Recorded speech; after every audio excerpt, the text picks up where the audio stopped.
বাবু বাবু, আরে দাঁড়াও দাঁড়াও, দেখো তোমার জন্য কি এনেছি। যদি পছন্দ হয় তাহলে কথা বলবো, না হলে কথা বলবো না। আচ্ছা ঠিক আছে, আগে দেখো তো। এই যে ওমা কানের, কি সুন্দর হয়েছে।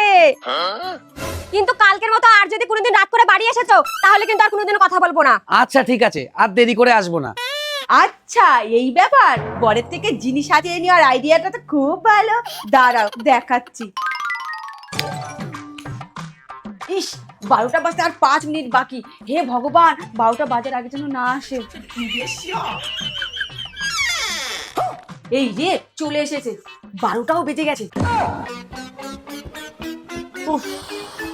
কি গো, কিছু খেতে দাও তো, আজকে কাজের যা চাপ ছিল না।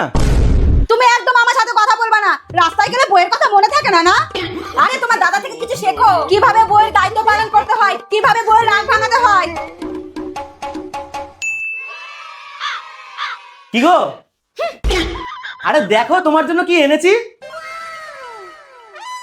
আমি জানতাম তো আমার বরের মতো বরই হয় না। আমার রাগ ভাঙানোর জন্য সোনা হীরা সব আনতে পারে। কই দেখি কি এনেছো আমার জন্য। তোমার প্রিয় আমের আচার।